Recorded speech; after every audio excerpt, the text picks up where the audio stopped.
Hello, everyone. It's my first time here in Georgia, in Tbilisi, and it's a pleasure. And actually, wine was so tasty that I'm even late a few seconds, as you can see for the presentation. Originally, I'm Ukrainian. I was born in Ukraine, but I moved to England quite early in my life. And when people ask me what do I do, well, I launch moon missions. And I don't know how many of you had a dream when you were a child to send something to the moon.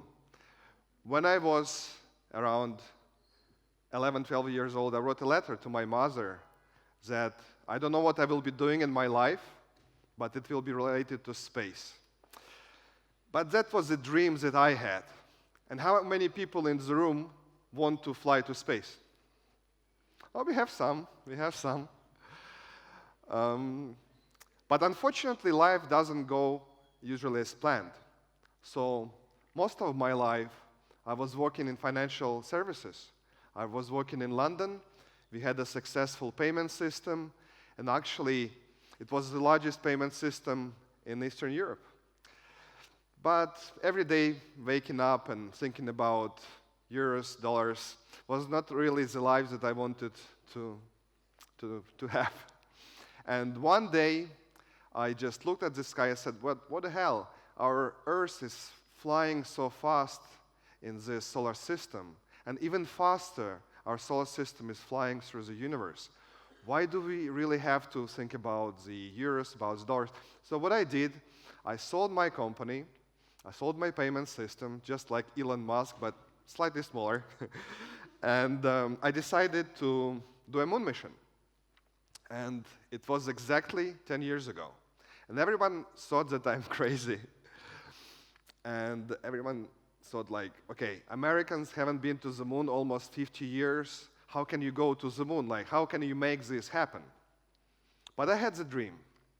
The problem was that to launch a mission to the moon is about $1 billion, maybe more. I didn't have the money. I sold it, my company slightly less. So I was like, okay, how gonna make it happen? So I read the book. About this girl. I don't know if you know her. She's old now, retired. I hope she's still alive. And this girl at the time, back in the 60s, she was the one who created the whole code for the Apollo missions. So you can imagine the Apollo missions that takes the first man who made a step on the moon. All this software was written by this lady, just one person. And it was very inspiring, and I said, well, if it can be done by one person, then maybe I can launch the mission to the moon as well.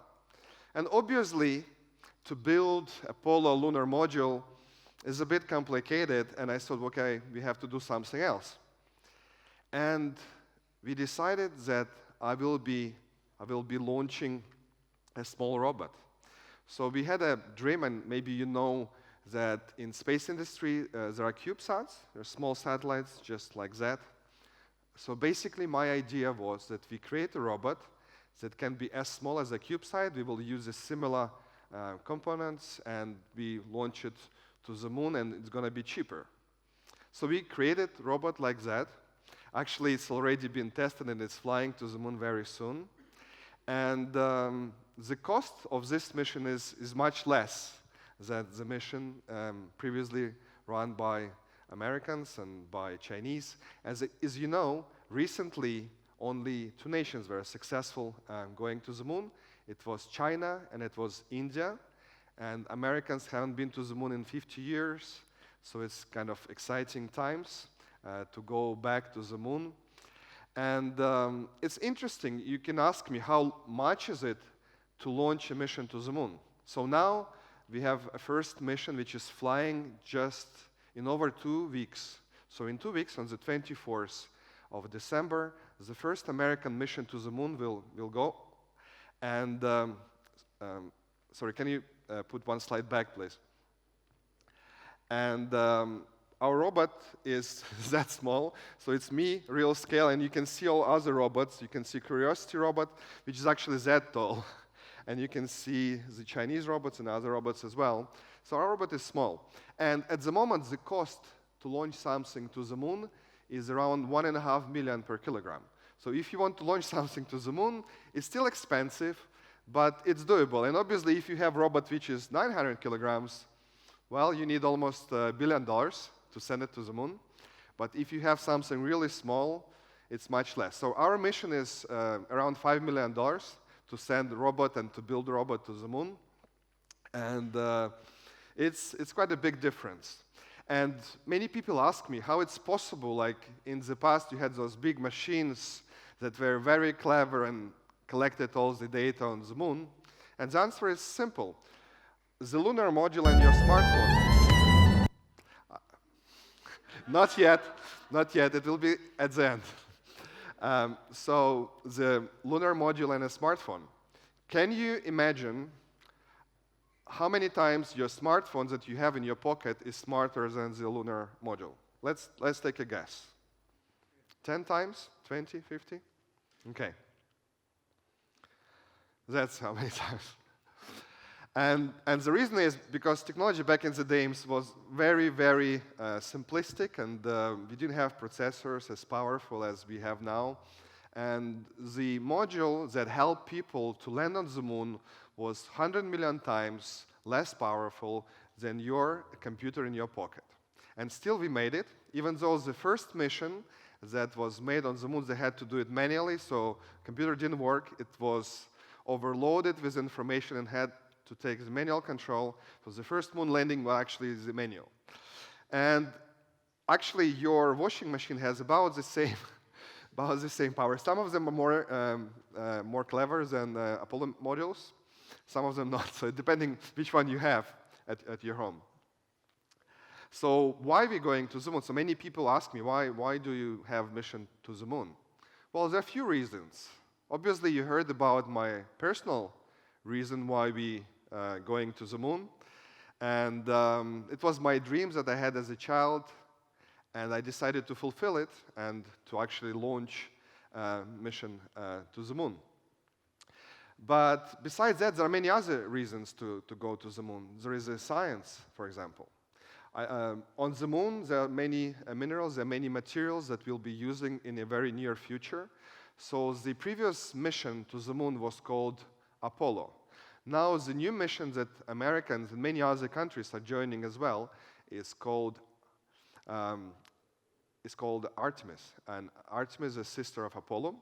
And the reason why it's called Artemis is because now it will be almost all female crew. So now the women will go to the moon, and the first step will be not by men, by women, which is quite interesting, and it's something new, and it's very exciting. So in about 3 years, the first women will step on the moon, and we will see it on our televisions.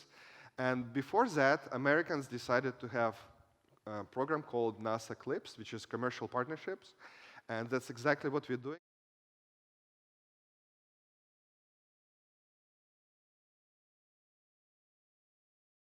Flying together with them to the moon. So there are a few reasons to go there. The reason why we have robots and why we have it on the legs, and as you have seen, our robot has legs, and previous robots, they had wheels, and why we have legs? Well, because we're going to go to lava caves or lava tubes. There are quite a few on the moon. And why are they on the moon? Because moon was also having some volcanic activity back in the days. And there are quite a few lava caves and tubes. They're a bit wider than what we have here on Earth. So with legs, you can actually crawl, and you can go in those lava tubes, and you can explore. And on the moon, we have helium-3, which can be used for new types of reactions for nuclear power. And we have titanium. We have many, many other things. As you can imagine, moon doesn't have atmosphere. So all the meteorites bombarded the moon for many, many years. And we have different deposits of different materials in different places of the moon. And that's why many nations are going back to the moon to see where those materials are, and then trying to explore and basically build a base on the moon. And you will see that in 10 years, there will be a permanent base on the moon built by humans. And it's not, well, hopefully we don't have a global war. And that's what's going to happen. So, but the moon is not that easy. So during the day, it's warm, warm as in during the summer here in Georgia. It's in equatorial, it's 127 maximum that was recorded. But during the night, it's cold. So the problem for robots is we have to sustain this temperature, and also not for robots, also for humans. So when humans went first time to the moon, they spent only 2 days on the surface of the moon and 1 night. They barely slept. Probably they didn't sleep at all. And they had to go back before the dawn, before actually it's dark. And in this case, robots will also work on the moon for 2 weeks. And the reason why they're working for 2 weeks, because we don't have any radioactive material inside of the robots, so they will have to survive for exactly a lunar day, and the lunar day is 2 weeks, 2 weeks on Earth. And then you have a lunar night, which is also 2 weeks. And this kind of cycles of 2 weeks, and it's hot and cold when it's equatorial. Actually, going to the moon is not that easy, so you can't really just build a toy and send it to the moon. So it takes a lot of testing. It takes a lot of testing, so that's me with different equipment. So you have to do vibration test for the launch, and you have to do vacuum test to see how it performs in vacuum. And it's not only vacuum test, but also like you have to test it in cold temperatures and heat. It's kind of interesting but complicated business. So that's how we're going to fly. Many people are asking me, okay, but how are you actually going to fly? So those are our partners, which is NASA CLPS, NASA CLIPS, Astrobotics. This is American lander that is taking us to the moon, and we're working with that company. And you have a Blue Origin, and Blue Origin is delivering engines for the first stage of the rocket. And it's the first time because before they used the Russian engines, and this is the first time they will be using American-made engines for the first stage of the ULA rocket.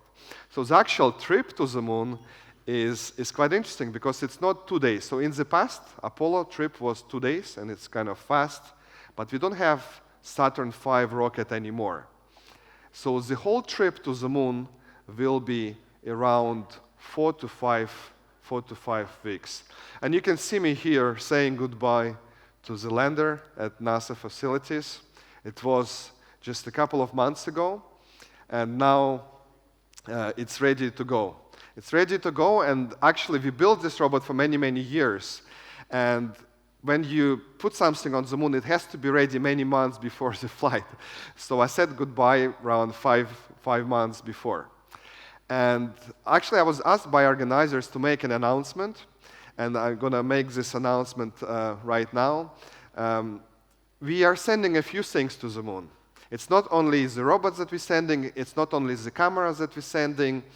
We're also sending, for example, a first ever painting of an artist to the moon. So it's going to be a painting made out of metal, which will be placed on the moon and stay on the moon for millions of years.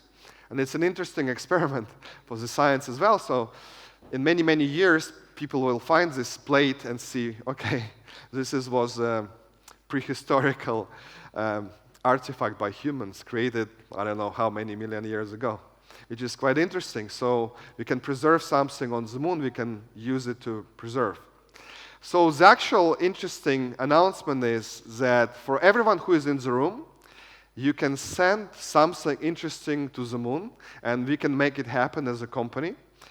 You can't really send something physical because, as I told you, it's quite expensive, unfortunately. But what we can do for you, we can send it in the digital form. So we can put it on a USB stick, and we can launch it to the moon during our first mission. So now you have a few minutes to think, what do you want to send to the moon? So it can be your name, it can be a picture of your relatives. Please keep it small, compress it.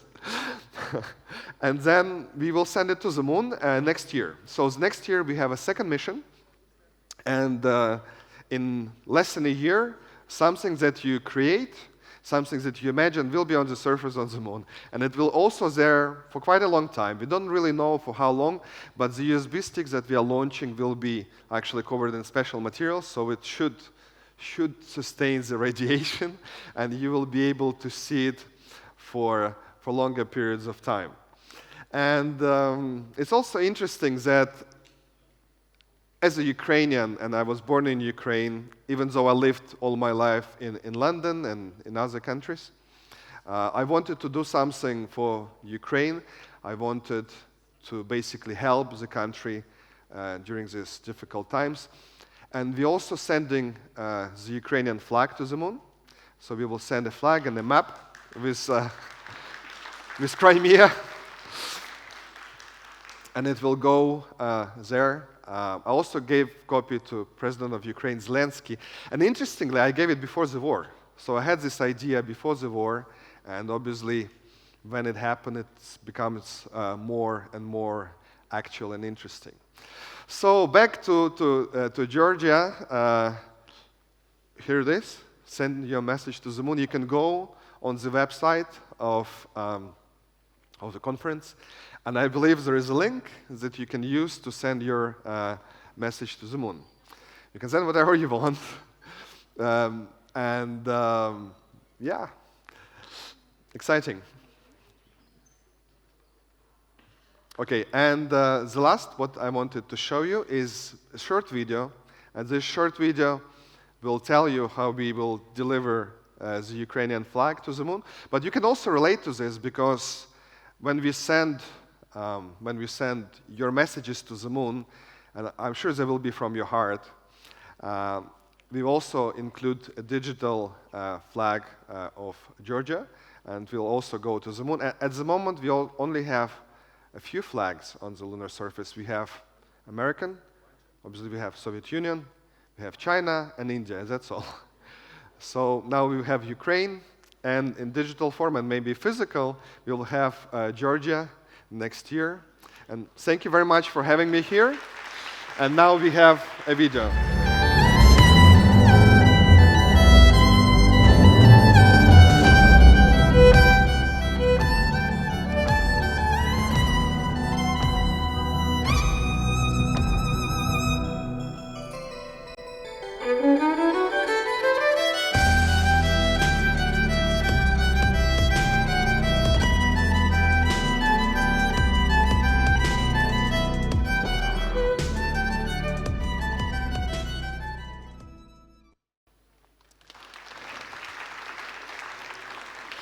Thank you very much. I know that we don't have questions, but if you will have questions after, you're more than welcome to approach me and ask any questions. Thanks.